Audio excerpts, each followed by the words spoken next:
آمنت باللہ صدق اللہ العظیم۔ آج کے جو درس قرآن کا موضوع ہے وہ ہے فرشتوں کے بال اور پر۔ اللہ تعالیٰ نے فرشتوں کے بازو اور پر بنائے ہیں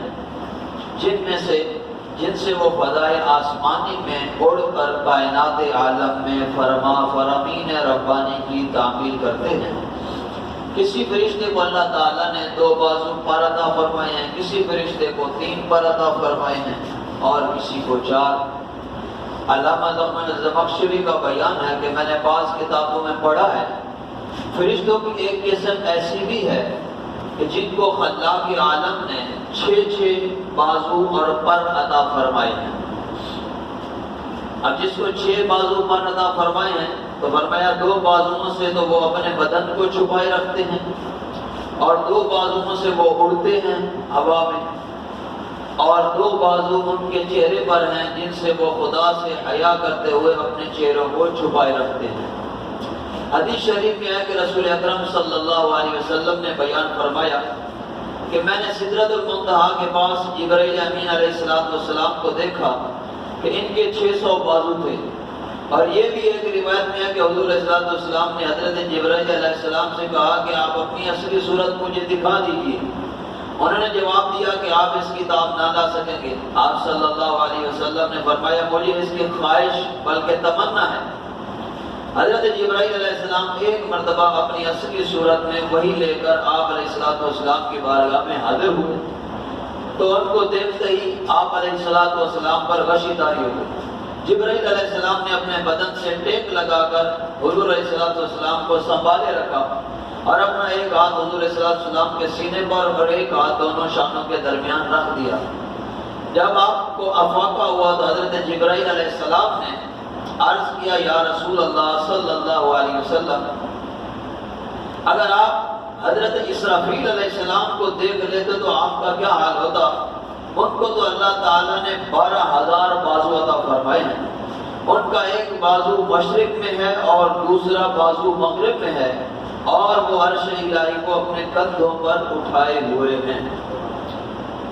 فرشتوں کے بازوؤں اور پروں کا ذکر سورہ فاطر کی آیت میں اللہ تعالیٰ نے یوں فرمایا الحمدللہ فاطر السماوات والارض، تمام تعریفیں اللہ کے لیے جو آسمان اور زمین کو پیدا کرنے والا، جاعل الملائکۃ رسلا، فرشتوں کو رسول بنانے والا، اولی اجنحۃ مثنی وثلاث ورباع، جن فرشتوں میں سے 2 پروں والے، 3 پروں والے اور 4 پروں والے، یعنی 2 4 بازوؤں والے، یزید فی الخلق ما یشاء، وہ مخلوق میں جسے چاہتا ہے زیادتی عطا فرماتا ہے۔